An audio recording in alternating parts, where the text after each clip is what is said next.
नहीं, अगर जीवित हो तो एक बार जोरदार ढंग से जीवित होने का प्रमाण दें। बहुत देर से आप लोगों का खून पिया जा रहा था। मेरा ऐसा वैसा करने का कोई इरादा नहीं है। शुद्ध शाकाहारी आदमी हूँ, कोई ज्ञान की बात नहीं करूँगा। हाँ, अगर आप भी बैठ जाती, मैम आदरणीय अगर बैठ जाती तो अच्छा लगता। 2 मिनट केवल सुन लीजिए, 2 मिनट सुन लीजिए। मैं बहुत बढ़िया कवि हूँ, मैं सच बता रहा हूँ रितेश भाई की, मैं बहुत बढ़िया कवि हूँ। यही बात मैं पत्नी से कहता हूँ तो मुझे पागल कहती है।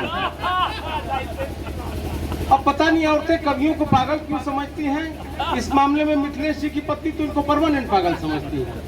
लेकिन सही बताऊं कि मैं अच्छा कवि हूँ, ऐसा नहीं कि मुझसे अच्छे कवि नहीं हुए। सूर, कबीर, तुलसी वगैरह वगैरह लोग अच्छे कवि थे। रितेश भाई मर गए।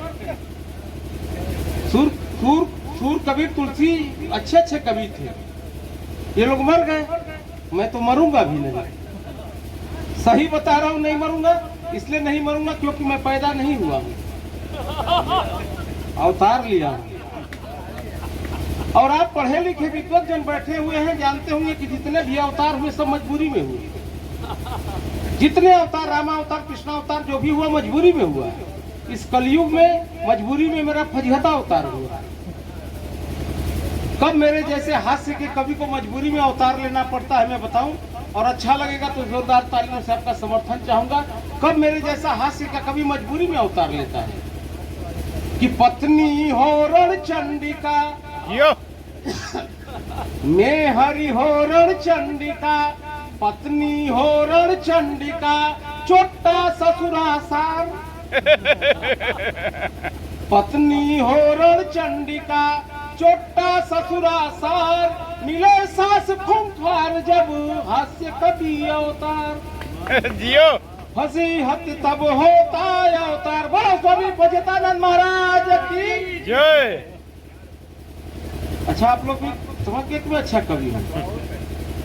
तो रितेश भाई मैं बता दूं, आप तो मेरे विषय में बहुत कुछ जान रहे हैं। मेरी सारी जन्म कुंडली तक आप खंगाल चुके हैं। पत्रकार है ना, पत्रकार है, अधिवक्ता पत्रकार दोनों। अच्छा।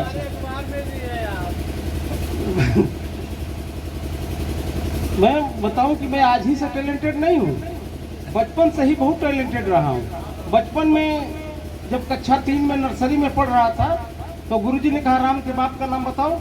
मुझे नहीं पता तो आजकल के मास्टरों को भी नहीं होता है, लेकिन बताना पड़ता है, ये उन लोगों का टेंशन होता है। गुरुजी ने कहा राम के बाप का नाम बताओ।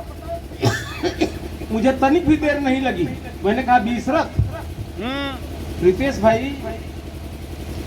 भाई अगर कोई शिखर वार्ता न चल रही हो, खाप पंचायत वाली या दिल्ली में पहलवानों वाला मामला अगर न चल रहा हो, उस पर कोई फैसला न लेना हो, तो कृपया मेरी तरफ, मैं समझ रहा हूँ कि आप कहाँ बैठे हो, मैं समझ गया हूँ। ऐसे जगह पे बैठ के हंस ले रहे हैं, आप बहुत महान आदमी हैं। आज हंस लीजिए, कोई दिक्कत नहीं होगी। अभी हंसेंगे, कोई दिक्कत नहीं होगी, लेकिन मेरे जाने के बाद आप घर जाएंगे हंसेंगे तो इसकी गारंटी नहीं है। तो मैं कहा था कच्छा दशरथ। हाँ, बचपन में मैं बता रहा था कि नर्सरी में पढ़ रहा था तो गुरुजी ने कहा राम के बाप का नाम बताओ। मुझे नहीं पता तो आजकल के मास्टरों को भी नहीं होता है, लेकिन बताना पड़ता है, ये उन लोगों का टेंशन होता है। गुरुजी ने कहा राम के बाप का नाम बताओ। बगल वाले छात्र ने मेरी मदद की, उसने कहा बोल दशरथ। मैं झट से खड़ा हो गया, मैंने कहा दशरथ। गुरुजी सवाल आगे बढ़ा दिए, बोले दशरथ के बाप का नाम। इस बार मुझे तनिक भी देर नहीं लगी, मैंने कहा बीसरथ। गुरुजी की सिट्टी पिट्टी गुम। मैंने कहा पूछो गुरुजी, 10 का पहाड़ा पूरा याद है। राम क्या उनके पूरे खानदान का नाम बता सकता हूँ। कुछ दिन बाद गुरुजी ने फिर एक दिन क्लास में कहा कि इस क्लास में जो सबसे मूर्ख छात्र खड़ा हो जाए। गुरुजी ने कहा इस क्लास में जो सबसे मूर्ख छात्र खड़ा हो जाए। कोई नहीं खड़ा हुआ, मैं खड़ा हो गया। गुरुजी ने कहा अच्छा तुम इस क्लास में सबसे बड़े मूर्ख हो। मैंने कहा नहीं सर, आप अकेले खड़े थे, अच्छा नहीं लग रहा था।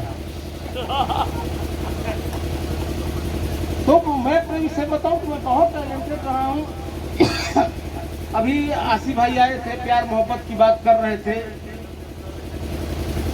उर्दू की बात कर रहे थे। अब प्यार मोहब्बत तो आजकल इस टाइप का हो गया कि जैसे भिगोया धोया हो गया। आजकल प्यार मोहब्बत इसी टाइप का, गुरुजी क्षमा चाहता हूँ, प्यार मोहब्बत इसी टाइप का हो गया कि भिगोया धोया हो गया। उसके रोज रोज आने को प्यार समझ बैठे, एक रोज नहीं आई हम अतवार समझ बैठे। तो ये स्थिति है। अब आसिफ भाई अभी उर्दू की बात कर रहे थे, हमारे पुराने मित्र हैं, इन्होंने एक बार मुझसे कहा कि फजीयत तुम मेरी तरह उर्दू की शायरी क्यों नहीं करते, हिंदी की कविताएं पढ़ते हो, उर्दू की शायरी करोगे मेरे जैसा बड़ा शायर हो जाओगे। मैंने कहा आपको उर्दू और हिंदी में जो भी और अंतर समझ में आ रहा हो, मुझे उर्दू और हिंदी में इतना ही अंतर समझ में आता है कि उर्दू और हिंदी में इतना सा फर्क, उर्दू और हिंदी में इतना सा फर्क, आप जाते जहन्नुम हम जाते हैं ना।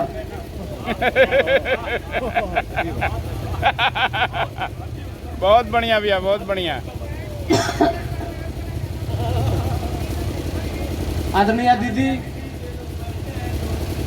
गुड़िया दीदी भाई एक बार थोड़ा सा विराजित हो जाती तो मेरा आना सार्थक हो जाता। आदरणीय गुरुवर भोलानाथ गामरी जी की सुपुत्री है आदरणीय। आदरणीय बहुत बड़े गीतकार थे आदरणीय भोलानाथ गामरी जी, हमारे गुरुवर बहुत बड़े गीतकार थे। वरना आजकल तो इतने खराब गीत दीदी फिल्मों से आ रहे हैं सर, इतने खराब गीत फिल्मों से आ रहे हैं कि अगर आदमी कायदे से सोचने लगे तो सर पकड़ लेगा। इतने खराब गीत फिल्मों से आ रहे हैं। गीत आया जिसमें माधुरी दीक्षित 4-4 फीट जम करके गा रही थी कि मेरा पिया घर आया हो रानी हो। मैं पूछता हूँ सबका पिया अपने ही घर आता है, किसका पिया पड़ोस में जाता है? नहीं, अगर ज्यादा पिया होगा तो कुछ नहीं कहा जा सकता। मैंने कितने खराब गीत और वैसे गीत हिट हो जाते हैं। क्या कुछ रिमिक्स या क्या कहा जाए।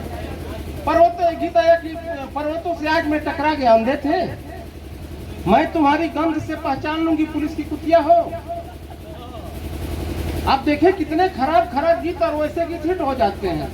100 साल क्या 100 साल पहले मुझे तुमसे प्यार था, आज भी और कल भी रहेगा। मैंने कहा तू औरत है राक्षसी, 100 साल पहले भी जिंदा थी, आज भी और 100 साल बाद तक रहेगी। एक गीत है कि क्या साजन मेरा उस पार है, मिलने को दिल बेकरार है। मैंने कहा इतनी ही बेकरारी है तो उस पार जाके मिला, वो इस पार नहीं आएगा क्योंकि उसके ऊपर 10-20 हजार का उधार है। मैंने कितने खराब गीत और वैसे गीत हिट हो जाते हैं। एक गीत आया कि सरकारें लोग क्या खटिया, जाड़ा लगे जाड़े में बलमा प्यारा लगे, गर्मी में दुश्मन लगता है।